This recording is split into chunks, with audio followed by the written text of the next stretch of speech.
Levons-nous ce matin pour la lecture de la parole dans Luc chapitre 2. Ce matin, j'aimerais parler un message de circonstance.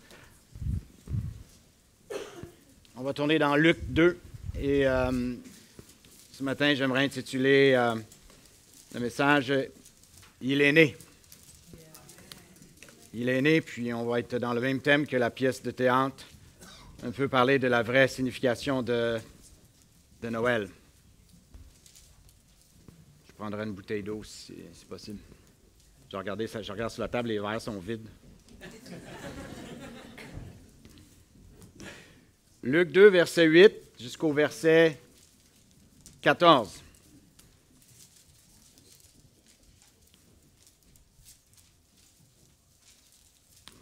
Il y avait dans cette même contrée des bergers qui paissaient dans les champs les veilles de la nuit pour garder leurs troupeaux.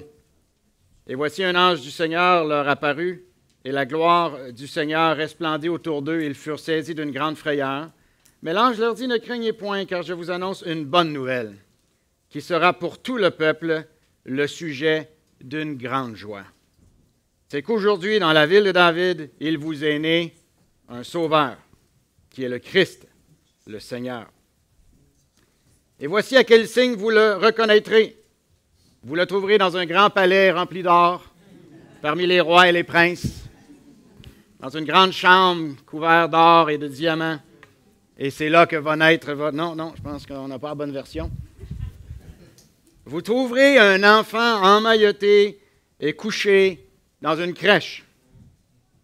Pour ceux qui ne savent pas c'est quoi une crèche, c'est une mangeoire. Donc ça appartient aux animaux. Ça nous dit donc que Jésus est né quelque part dans un endroit où il y avait des animaux, soit une grotte où on mettait les animaux, une étable ou quelque chose, mais il n'est pas né dans un palais ni même dans un hôtel.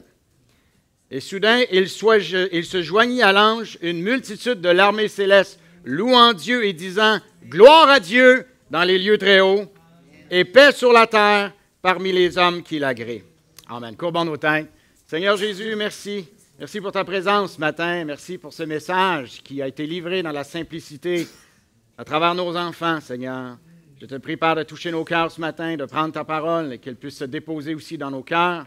Prends tout esprit sous ton contrôle ce matin et sois glorifié dans ta maison ce matin. Et on te prie dans le nom de Jésus. Amen. Faites vous asseoir. Donc, on souhaite la bienvenue à tous nos visiteurs ce matin. On est content de vous voir. Vous êtes spécial aux yeux du Seigneur et merci de vous être déplacés ce matin dans la maison du Seigneur. On est, bien entendu, Noël sera le 25 décembre, le mercredi. On est le 22, mais c'est un peu notre réunion du dimanche. Il y a toujours un dimanche qu'on choisit pour souligner Noël. Je pense que aujourd'hui, malheureusement, c'est juste dans une église où on va entendre la vraie signification de Noël et qu'on va entendre parler de la naissance d'un sauveur. Je lisais un article dans la presse en préparation de Noël où on parlait des gens qui jouaient le rôle du Père Noël dans les familles. Et puis on a posé la question à quelqu'un, mais pourquoi est-ce que tu joues encore? Pourquoi est-ce que tu te déguises encore en Père Noël? Et puis il dit, pourquoi t'aimes-tu ça tant que ça? Puis il a répondu, il n'y a pas assez de magie dans le monde. Si les enfants peuvent garder dans leur vie le plus longtemps possible, tant mieux. Le mot magie aujourd'hui, c'est un peu pour dire un moment spécial, un moment extraordinaire. Et donc, sa version de la vie, c'est qu'il n'y a pas assez de wow dans la vie des enfants. Ça prend donc un mensonge. Ça prend donc le mensonge du Père Noël, on y reviendra tantôt. Mais commençons d'abord par parler de la date du mois de décembre, parce qu'on vient de lire dans l'Écriture que quand les anges sont apparus aux bergers, les bergers étaient dans les champs en train de paître les brebis. Et donc, même historiquement, il est impossible que Jésus soit né un 25 décembre parce que même là-bas en Israël, il y avait de la neige et ce n'était pas la saison où les bergers étaient dans les champs. Jésus n'est pas né un 25 décembre. En fait, cela est instauré dans les années 300, 325, donc entre 300 et 400 ans après Jésus-Christ. Quand l'empereur Théodose, en 380, a voulu faire de l'Empire romain la religion officielle étant le christianisme. Et quand le christianisme est devenu la religion officielle de l'Empire romain, ils ont dû ajuster des dates de célébration. Et puis, pour faire coïncider les fêtes païennes comme le Sol Invictus et la fête du soleil et les Saturnales. Et puis, ils ont placé donc la naissance de Jésus le 25 décembre pour que les chrétiens et les païens puissent fêter en même temps. Et bien entendu, ça fait longtemps qu'on sait que Jésus étant un agneau est probablement né au printemps, comme tous les agneaux naissaient, parce que quand Jean-Baptiste le présentait, il a dit « Voici l'agneau de Dieu qui enlève les péchés du monde. » Amen. Et donc,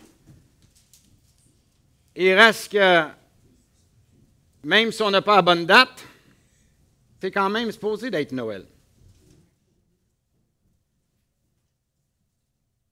Dans Luc 2,10, on a lu, quand les anges ont annoncé, ils ont dit, « Ne craignez point, car je vous annonce une bonne nouvelle qui sera pour tout le peuple le sujet d'une grande joie. » Une grande joie, c'est une fête.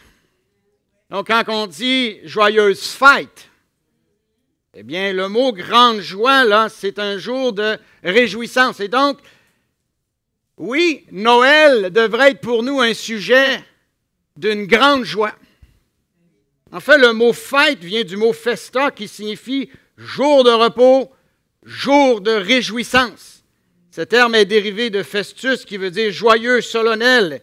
Et puis même dans l'Antiquité, « festa » signifiait des jours consacrés aux célébrations religieuses.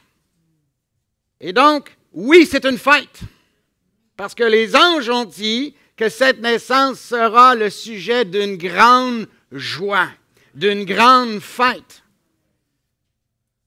Alors quand on dit joyeux, Noël, on est parfaitement scripturaire. Parce que les anges ont déclaré que c'était quelque chose de joyeux. Et le mot Noël vient du mot latin natalis dies, qui veut dire jour de naissance. Alors, quand on dit jour de Noël, joyeux Noël, on déclare joyeux jour de naissance. Parce que c'est de ça qu'il s'agit. Bien entendu, c'est probablement juste dans les églises ce matin qu'on va entendre et qu'on va se ressouvenir. Et même aujourd'hui, on a peur du mot joyeux Noël parce qu'on pourrait offenser quelqu'un. Alors, on va vers joyeuse fête et on redevient l'Empire romain. Où ce qu'on veut plaire à tout le monde. Et que la naissance se perd dans toutes sortes d'interprétations. Mais pour les chrétiens, voilà pourquoi même qu'il est mal vu même dans le monde aujourd'hui, puis les politiciens qui veulent plaire à tout le monde vont vous dire « joyeux temps des fêtes ». Parce que quand ils disent « joyeux Noël », ils s'affichent avec la naissance du Sauveur. Bien entendu, pour ceux qui fêtaient le Dieu Soleil avec le solstice, dans cette période-là, c'est la renaissance du Soleil, c'est-à-dire qu'à partir de cette semaine, les jours vont commencer à rallonger, ce qui est aussi une bonne nouvelle, mais peut-être pas au sens des Romains. Mais c'était pour eux la naissance, la renaissance de leur Dieu, le Dieu Soleil. D'ailleurs, en anglais, fils de Dieu, on dit son, son of God, et eux, leur Dieu, c'est the sun. Alors nous, notre Dieu, ce n'est pas le Soleil, mais c'est le Fils de Dieu qui est venu sur la terre. Et c'est ça qui est la bonne nouvelle. C'est donc joyeuse nativité, joyeux jour de naissance. Alors quand on déclare Père Noël, on déclare donc que ce bonhomme rouge à grosse bédaine, il est le Père du jour de la naissance. Alors ça vous place un peu la posture dans laquelle notre société est rendue. Et qu'est-ce que veut dire au sens biblique lorsqu'on déclare qu'il est le Père Noël? Comment ça peut être même offensant? Ce gros bonhomme qui se déclare être le Père de ce jour de naissance, ce n'est pas très compatible avec ce que nous croyons dans la Bible que ce Noël veut dire. Et bien entendu, c'est une imposture. Il y a toujours une imposture. Parce que même si on n'a pas la bonne date, il reste qu'il y a eu un temps dans cette période-là, dans notre société, où ce qu'on voyait Jésus dans une crèche, on voyait des crèches, on voyait Joseph, on voyait Marie, et ça rappelait que quelque chose est arrivé. Et bien entendu, l'imposture du Père Noël est pour mettre Jésus dehors. Et là, l'opération a parfaitement réussi. On ne retrouve presque plus de crèches, mais on célèbre le Père Noël. Et c'est supposé que c'est ça qui donne la magie aux enfants, qui leur donne de l'espoir et qui leur remplit leurs yeux brillants. Mais ce matin, je pense avoir vu des enfants aux yeux brillants dans la maison de Dieu. Il est possible d'émerveiller, pas juste les enfants, il est possible d'émerveiller un être humain avec ce que Dieu a fait pour nous. Et ce matin, on est dans la maison de Dieu pour s'en souvenir.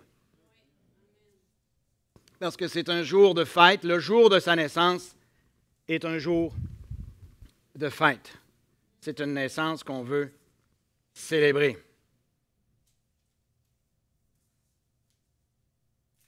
Maintenant, combien de temps on passe à penser au repas, fête de famille, cadeaux pour ceux qu'on aime. Mais aujourd'hui, on est dans la maison de Dieu pour se souvenir et revenir au cœur de ce que cela est supposé d'être.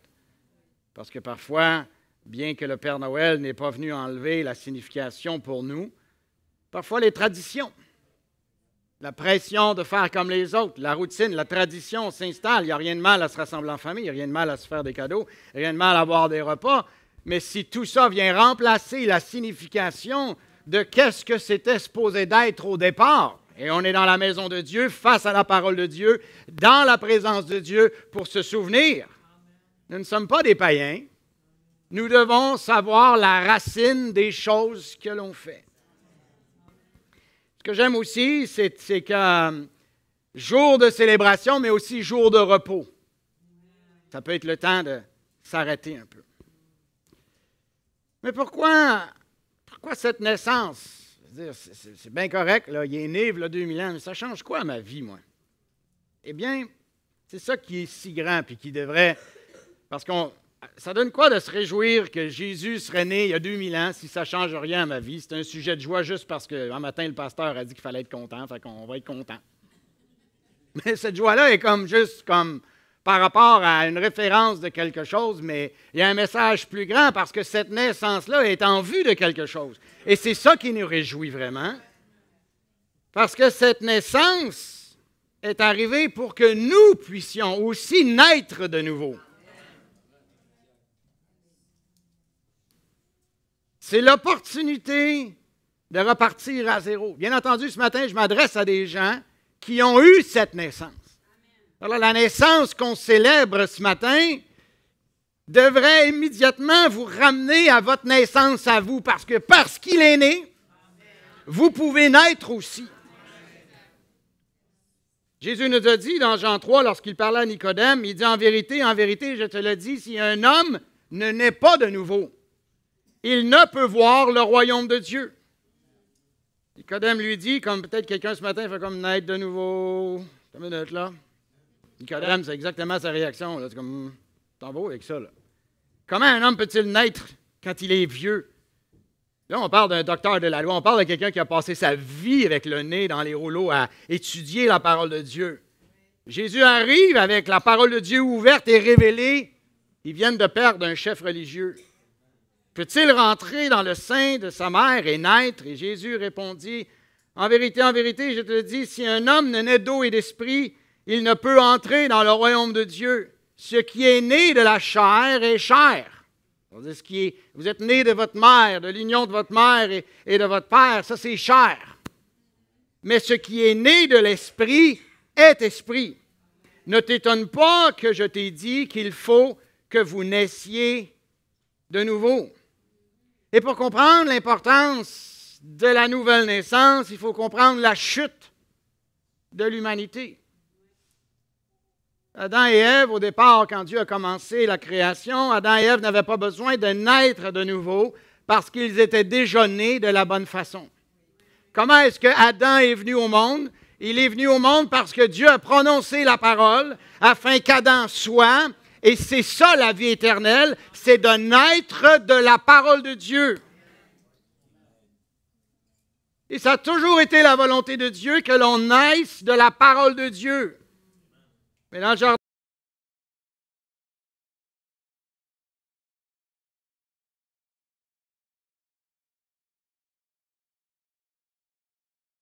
mais sa création est encore plus grandiose, est encore plus mystérieuse parce que Jésus est né comme Adam est né. Il est né conçu dans le sein de Marie par la parole de Dieu. L'ange Gabriel, quand l'ange Gabriel a parlé à Marie, l'ange Gabriel a prononcé la parole. Et quand il a prononcé la parole, voilà la conception de Jésus. Il est né d'une vierge parce que c'est là la semence originale. Ce monde, la Bible dit, a été créé par la parole de Dieu. Tout ce que vous voyez, toute la matière, les étoiles, le ciel, la mer, chaque aspect que vous voyez tangible, la Bible dit, ça a été formé par la parole de Dieu. La parole de Dieu est la semence originale. Ça a commencé avec la parole de Dieu et Dieu va le restaurer par la parole de Dieu. C'est donc par la chute, tout était perdu. Mais quand Jésus est arrivé et qu'il est venu dans ce monde par la parole de Dieu, il a brisé la chaîne de déchéance. La chaîne de la chute, de père en fils, de génération en génération. Quand Jésus est arrivé, il était né de la parole de Dieu. C'est ce que l'Écriture nous dit, si vous ramenez le verset 6 de Jean 3. Ce qui est né de la chair est chair. Vous êtes né de vos parents, je suis né de mes parents, mais cette naissance, c'est une naissance de mort. Mais on a l'opportunité de revivre. Parce que, comme ce verset nous dit, ce qui est né de la chair est chair, mais ce qui est né de l'esprit est esprit. Et naître de l'esprit, c'est naître de la parole. Quand on entend la parole, la Bible dit, la foi vient de ce qu'on entend. De ce qu'on entend, la parole de Dieu. Et quand on entend cette parole et qu'on y croit, Marie, si Marie avait dit à l'ange Gabriel, c'est quoi cette affaire-là? Mais elle a cru l'ange. Et parce qu'elle a cru l'ange, cette parole est passée en elle pour produire le fruit qui était dans la pensée de Dieu. Parce que Dieu ne parle pas pour rien. Quand Dieu ouvre la bouche, c'est qu'il a un but, il a un dessein. Et la nature et la force et la puissance et la semence qui vient dans la parole, c'est l'intention de Dieu. Et tandis que je vous prêche ce matin et qu'on veut célébrer Noël, l'intention de Dieu derrière les paroles que je prononce, c'est que quelqu'un puisse ici recevoir cette parole dans son cœur et à son tour naître de nouveau et de faire de ce Noël le plus beau Noël de votre vie. Non pas juste célébrer la naissance de Jésus il y a 2000 ans, mais pourquoi pas célébrer le 22 décembre 2024 la naissance, votre naissance. Pas de votre père et de votre mère, mais de votre Père céleste. 2 Corinthiens 5, 17 nous dit, si quelqu'un est en Jésus-Christ, il est une nouvelle créature. Les choses anciennes sont passées, voici, toutes choses sont devenues nouvelles. Ah là là, c'est tellement le désir. Combien d'êtres humains ont ce désir si je pouvais juste en repartir à zéro? Puis ce désir-là ressurgit là, quand on traverse d'une année à l'autre. Là. Les fameuses résolutions du 31, qu'on brise le premier. Il y a un jeu de mots. On est les premiers à le briser le 1er janvier. Mais d'où vient ce désir? Quand les gens prennent des résolutions, ils ont cette soif à l'intérieur. Il y a quelque chose de plus profond de leur cœur qu'ils savent qu'ils ont besoin de repartir à zéro. Ils savent qu'il y a quelque chose qui ne fonctionne pas. Et l'homme prend tous les moyens qu'il peut pour essayer de repartir à zéro, et ça ne fonctionne pas. Parce que la seule façon de repartir à zéro, c'est d'être fondé sur un nouveau fondement. Et ce nouveau fondement, Dieu a pourvu cette opportunité. Cette naissance, c'est l'opportunité pour nous. Bien entendu, s'il était juste né, ça serait arrêté là. Mais il avait porté le péché. Et c'est ce qu'il a fait lorsqu'il a été mis sur cette croix. Il a emporté avec lui tous les péchés du monde. C'est ce que Jean-Baptiste avait dit lorsqu'il a vu Jésus. Il a dit, voici l'agneau de Dieu qui enlève tous les péchés du monde. Et c'est ce qu'il a fait à la croix. Il a emporté mes péchés. Lorsqu'il a été mis à la terre, il aurait pu mourir comme un autre homme, comme les autres gourous, tous ces grands chefs religieux, tous ces grands guides spirituels. Aujourd'hui, on peut pointer une tombe en quelque part. Ils ont été grands, j'ai aucun doute là-dessus. Ils ont des grands écrits, j'ai aucun doute là-dessus. Ils ont été des hommes influents, ils ont inspiré des millions de gens, j'ai aucun doute là-dessus. Mais le problème, c'est qu'on peut pointer à une tombe dans laquelle ils sont aujourd'hui, mais on ne peut pas pointer à la tombe de Jésus parce qu'il en est sorti. Il est le seul que je connais qui a pris un forfait de location pour sa tombe.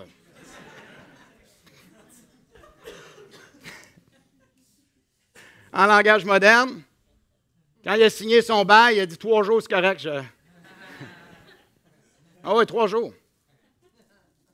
C'est la première fois qu'est apparue location à court terme dans l'industrie funéraire. Et il a tenu sa parole parce qu'il dit, j'ai le pouvoir de donner ma vie et j'ai le pouvoir de la reprendre.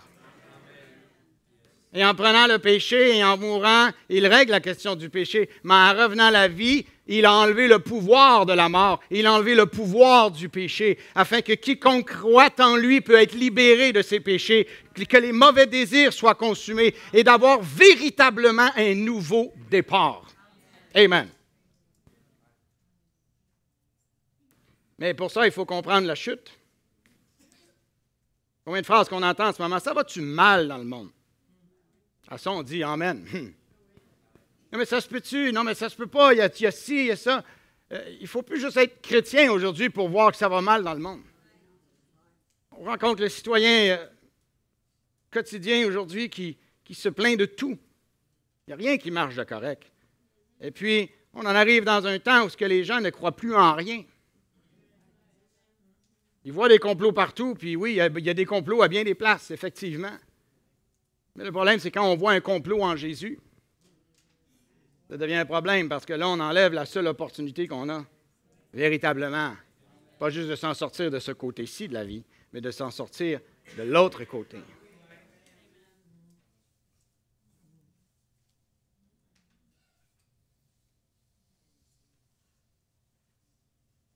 Jean au ciel, dans le livre d'Apocalypse, Jean a été en vision, a été élevé et il a vu que la chute sur la terre était représentée au ciel. Quand Adam a chuté avec Ève, savez-vous qu'Adam, sur le premier humain sur la terre, avait propriété de la terre? Dieu avait fait d'Adam quelqu'un qui avait la domination sur la terre. La Bible dit dominion. Dominion, c'est comme un seigneur qui est en charge des terres. La Bible dit que Adam avait été placé en charge de la création. Et de par lui, il était supposé de sortir des gens. Mais quand il a chuté, la Bible nous dit qu'il a perdu le titre de propriété. C'est comme si finalement, vous habitez sur une terre, vous avez votre maison, puis là, tu t'en vas gambler. Là, dans un dernier, un geste de désespoir, c'est souvent ce qui arrive, là. Ils mettent la chose sur la table qui ont le plus cher. Là. Et puis, quand la chute est arrivée, Adam a perdu la propriété de la terre, comme quelqu'un qui est... Et finalement, il a continué d'y vivre, mais il n'en était plus le propriétaire. Et quand Jésus est arrivé par sa nouvelle naissance, Satan savait qu'il avait moyen de venir racheter. Parce que ce que Jésus a fait à la croix, c'est de racheter ce que Adam avait perdu. Je prends l'image du gambling pour une image qui nous rejoint en quelque sorte. Il est venu racheter. Prenons une autre image, quelqu'un qui perd tout. Et que tu t'en vas au pawn shop, les prêts sur gage. Et que là, tu donnes il te reste juste ton anneau de mariage. Tu dis, je ne peux pas croire que je suis rendu là. Il reste juste mon alliance avec Dieu. Je ne peux pas croire que je suis rendu là. Là, tu vas au magasin de prêts sur gage, puis ça va tellement mal ta vie que tu es rendu à pawner la dernière chose qui te reste, la dernière valeur que tu as. Mais tu te dis, je vais revenir pour le racheter. Parce que c'est tellement précieux, je vais le racheter. Mais tu es tellement mal pris que tu acceptes ce qu'il te donne. On sait, au pawn shop, on ne te donne pas grand-chose. Et finalement, le temps passe, puis tu n'as pas rien pour racheter. Parce que tu ne te relèves pas, puis tu ne te relèves pas, puis tu ne te relèves pas, parce que tu as besoin d'une nouvelle naissance. Mais tu ne peux pas retourner au pawn shop parce que tu n'as pas ce qu'il faut pour racheter ce qui a été perdu. Mais quand Jésus est arrivé, puis qu'il a été à la croix, puis qu'il est descendu, la Bible nous dit qu'il est descendu en enfer, il est descendu dans le séjour des morts, c'est là, il est retourné au pawn shop pour racheter ce que Adam avait perdu. Et quand Adam l'a perdu, on l'avait tout perdu. Et c'est ce que l'humanité aujourd'hui ne saisit pas. Pourquoi la déchéance? Pourquoi la chute? Pourquoi le péché? Pourquoi la perversité? Pourquoi la dégénération de génération en génération? C'est parce que depuis Adam, on est tous au pawn shop. On a été vendus. Vous dire, oui, mais c'est plate, ça. Je ne l'ai pas choisi. Effectivement, que c'est plate pour chacun de nous. On est né dans cette condition. Et Jésus, le sachant, est venu sur la terre parce que le pawn shop n'était pas au ciel. Le pawn shop était dans le profond de la terre. Et il est descendu là pour aller reprendre ce qu'on avait perdu.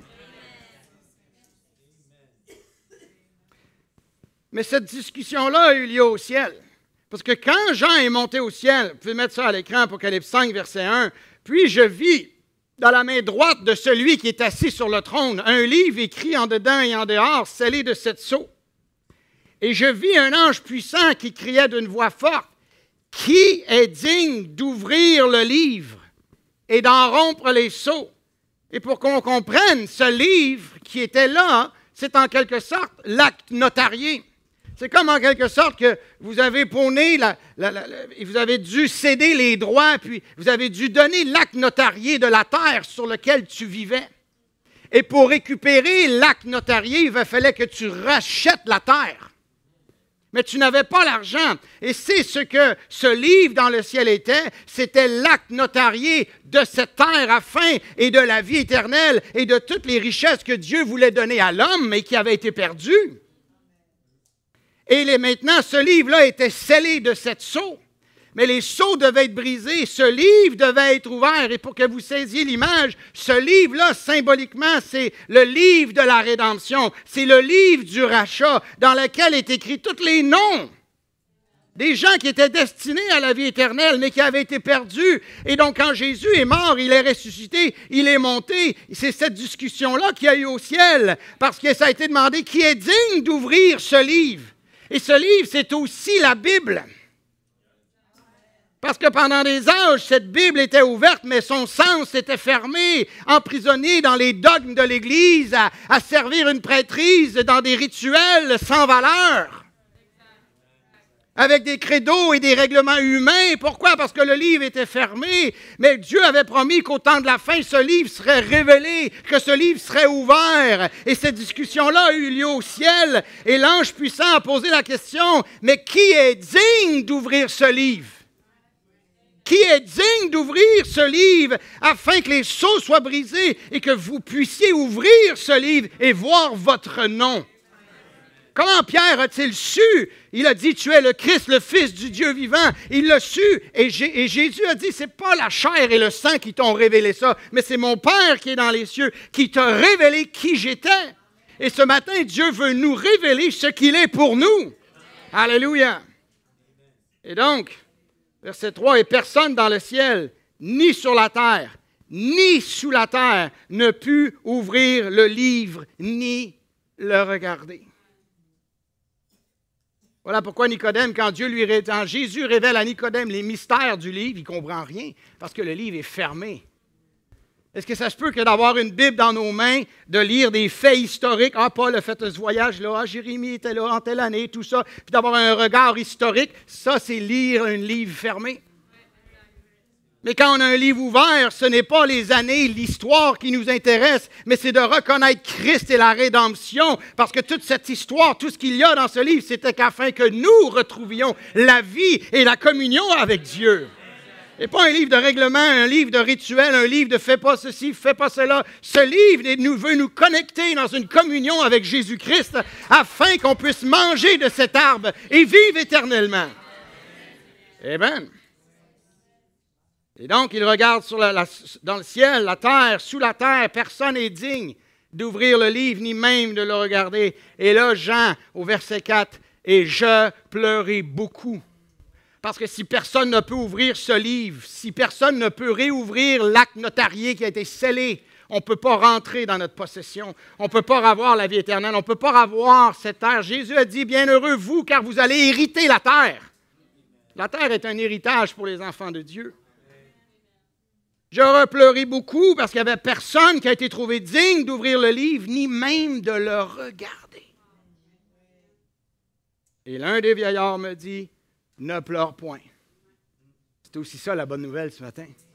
C'est plus qu'une naissance. Ne pleure point. Il veut essuyer les larmes de vos yeux ce matin. Ne pleure point. Voici le lion de la tribu de Juda, le rejeton de David, a vaincu pour ouvrir le livre des 7 sceaux. Et je vis au milieu du trône et des 4 êtres vivants. Merci Seigneur pour un prophète que Dieu a monté afin qu'on voit ce qui se passe au ciel. La conversation, l'échange, le marché qui a été conclu là afin qu'on reçoive la parole. Et je vis au milieu du trône des 4 êtres vivants, au milieu des vieillards, l'agneau. L'agneau que Jean-Baptiste a présenté. L'agneau qui a été sacrifié. L'agneau qui est mort, qui est ressuscité, maintenant, lui est digne, parce qu'il est né d'une vierge, il n'est pas né dans la convoitise, il n'est pas né dans un acte sexuel, mais il est né de la parole parlée. Il est mort, il a redonné sa vie, il a repris sa vie, et maintenant, lui, il n'y a pas un prêtre, il n'y a pas un pasteur, il n'y a pas un pape, il n'y a pas un curé, il n'y a personne. Quand ils ont scanné la terre pour voir qui est digne, ils n'ont pas juste scanné l'époque, ils ont scanné toutes les époques. Mais il était le seul qui avait un forfait de 3 jours sur son cercueil. Voilà pourquoi il était digne. Parce qu'il pouvait vivre. J'ai vu un agneau qui était là comme immolé. Bien entendu, il a été immolé. Il avait 7 cornes et 7 yeux qui sont les 7 esprits de Dieu. C'est des symboles. 7 esprits de Dieu qui sont envoyés par toute la terre, nous parlant de 7 messagers qui allaient faire le tour de la terre. Il vint et il prit le livre de la main droite de celui qui est assis sur le trône. Et il a ouvert le mystère. Il a ouvert, il a réclamé, et le mystère de Christ est maintenant complété. Mais beaucoup de gens ont le même cri du cœur aujourd'hui dans notre société que Jean avait. On est perdu. On est fait. Regarde la déchéance qui s'installe de génération en génération. Les choses ne s'améliorent pas. Où est-ce que notre monde s'en va? On entend ça des fois. C'est une question valide et Jean a pleuré. Mais quand il a vu l'agneau, ce matin, c'est ça notre joyeux Noël. C'est ça notre bonne nouvelle. Où est-ce que notre monde s'en va? Et voici, j'ai une nouvelle à vous annoncer qui fera le sujet d'une grande joie, emmaillotée. C'est beau, les amis, la petite boîte en carton quétaine. Ouais, qu'on l'aurait mis au recyclage sans regarder ce qu'il y avait dedans. Et malheureusement, c'est ce que beaucoup de gens font aujourd'hui. C'est ce que les gens ont fait à l'époque. Savez-vous que Jésus n'avait pas d'endroit pour naître? La Bible nous dit que quand Marie était dans Luc 2, verset 6, il n'y avait pas de place pour eux dans l'hôtellerie. Pendant qu'ils étaient là, le temps où Marie devait accoucher arriva et elle enfanta son premier-né. Elle l'emmaillota et le coucha dans une crèche parce qu'il n'y avait pas de place pour eux dans l'hôtellerie. Tout le monde a passé à côté. Cette petite boîte-là qui a l'air de rien. Non, on n'a pas de place. Il y a des boîtes, je suis désolé. J'en ai assez. Tu peux la garder. Et si je posais la question ce matin, est-ce que si Jésus était au milieu de nous ce matin, puis moi je crois qu'il l'est, parce que Jésus a dit, là où 2, 3 sont rassemblés en mon nom, Jésus a dit, je serai au milieu de vous. Il est ici pendant que je vous parle. Et si ce matin, vous étiez tout un hôtel, un auberge, vous êtes un bed and breakfast, vous êtes un Airbnb, et qui vient frapper à votre porte ce matin de votre cœur et dit, est-ce que je peux venir naître chez toi? Est-ce qu'il peut trouver une place dans le cœur de quelqu'un ce matin? C'est Noël à nouveau. Il n'y a pas un ange céleste qui vous annonce là ce matin, mais il y a un ange terrestre. Les ministères, les prédicateurs sont des messagers. Ange veut dire messager. Ce matin, je suis un messager terrestre. Rien de plus ordinaire, mais le message est extraordinaire. Et ce messager, ce matin, annonce, il y a une bonne nouvelle. Il y a quelqu'un qui veut naître. Pour beaucoup d'entre vous, ce matin, il est déjà né. Et on ne pointe pas un palais, on ne pointe pas un château, on pointe des gens simples. Vous et moi, ouais, une crèche. Il est né dans un milieu animal. Puis n'est-ce pas que la Bible dit que cette chair, c'est quelque chose d'animal?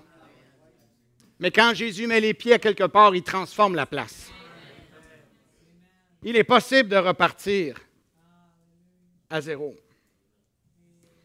Frère Jérôme, si tu veux t'avancer. Et s'il voulait naître ce matin? S'il voulait transformer ce merveilleux Noël qu'on célèbre, pour moi, c'est toujours un fardeau de ne pas célébrer le passé, mais de célébrer le présent.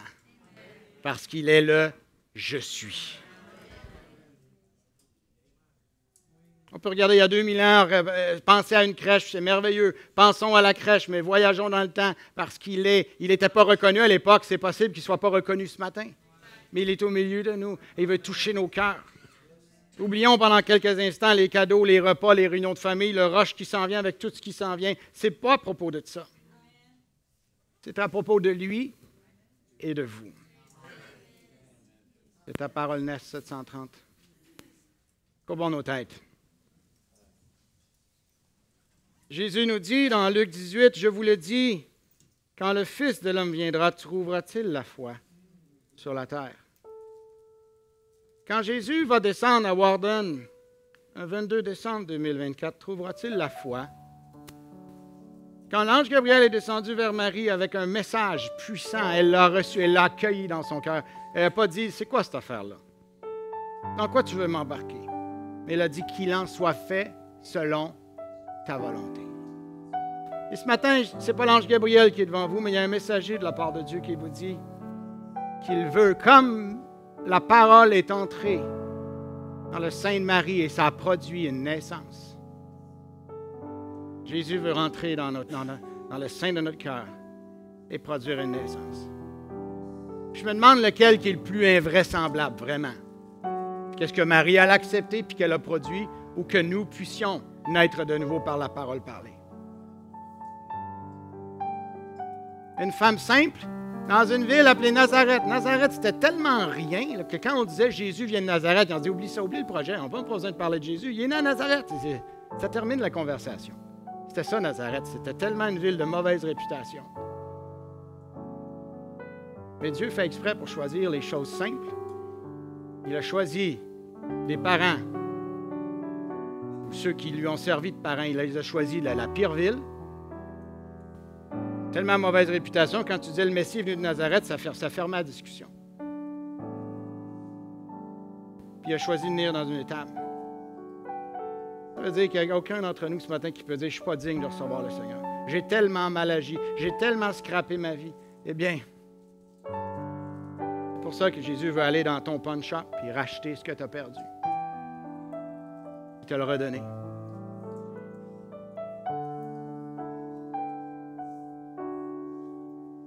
730. » Gardons la tête courbée pendant qu'on chante ce chant. Laissons le Seigneur toucher notre cœur ce matin. Parce qu'on est venu dans sa maison ce matin. Ça peut être une tradition, c'est Noël, on va aller à l'église. Je suis désolé.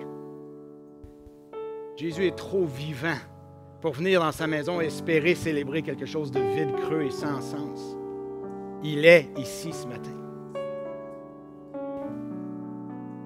Ce fut une toute petite étape, simple et délabrée, pas du tout un lieu notable pour qu'un roi y soit né. Il aurait pu choisir plus spécial pour révéler sa majesté.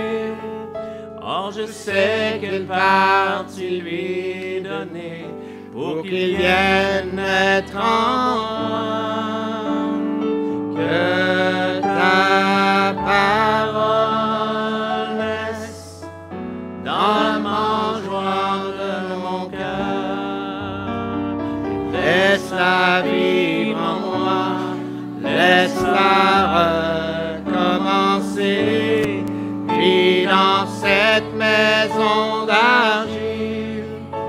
et façonne à chaque jour, et que ta parole naisse dans la mangeoire de mon cœur. Sans toi, je ne suis rien, je ne vaux pas un regard, pas vraiment l'endroit pour y voir ta parole profiter. Mais si je te cède ce vase pour que tu aies ta voix, alors de gloire en gloire, chaque jour je changerai. Que ta parole naisse dans la mangeoire de mon cœur. Laisse-la vivre en moi, laisse-la recommencer. Vis dans cette maison d'argile et façonne-la chaque jour. Et que ta parole reste dans la mangeoire de mon cœur. Let your word be born in the manger of my heart. Let it live in me, let it start. This house of clay and hold me every day. Let your word be born in the manger of my heart. Seigneur, ce chant est une prière. Certains d'entre nous, Seigneur, on a besoin de reconsacrer nos vies à toi ce matin. Nous glissons, Père. Nous glissons dans des vies creuses, dans des vies sans profondeur.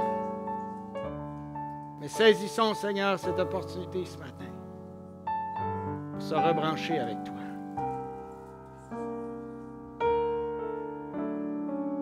Peut-être certains ne te connaissent pas. Et ce matin, Seigneur, tu parles à leur cœur. J'aime cette phrase, Seigneur, la mangeoire de mon cœur. C'est là que tu es né. Et tout ce que tu touches, Seigneur, tu le transformes. Oh, Seigneur, si ce matin, quelqu'un, son cœur est vide, son cœur est perdu, son cœur est froid, qu'il puisse te dire, Seigneur, ce matin, viens, Jésus. Sois mon Noël. Mes péchés sont nombreux. Ma vie ne fait pas de sens. J'essaie de reconstruire mon cœur pour qu'il soit plus beau. J'aimerais te présenter quelque chose de mieux qu'une mangeoire. J'aimerais te présenter un palais. J'aimerais te présenter quelque chose de convenable. Puis là, je vais t'accepter. Tu es né dans une mangeoire pour nous montrer que c'est le maximum qu'on peut présenter. Seigneur, parfois des gens retardent leur venue, leur accueil envers toi parce qu'ils veulent présenter quelque chose de mieux. Ce matin, tu leur dis, c'est peine perdue.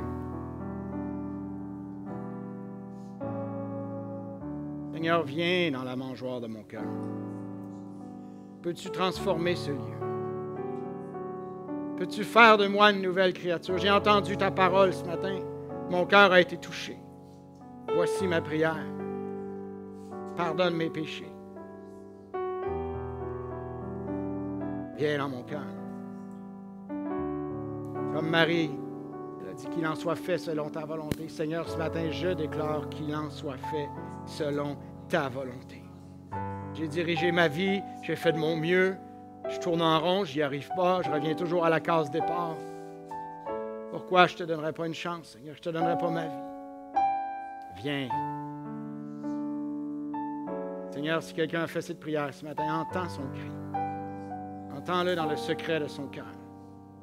Quand tu es né, Seigneur, dans cette étape, dans cette grotte, ou peu importe, Seigneur, personne ne le savait. Si ce n'était pas de tes anges, puis d'une étoile dans le ciel, personne n'aurait su. Parce que ça peut se faire dans le secret de notre cœur. Bénis chaque personne qui s'est déplacée ce matin. Et donne-leur, Seigneur, le plus beau Noël. Donne-leur, Seigneur, le vrai Noël. Donne-leur un joyeux Noël. Dans le nom de Jésus-Christ. Amen. 52, si mineur. Tu es la plus belle.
everywhere. Oh, tell it on the mountain that Jesus Christ is born.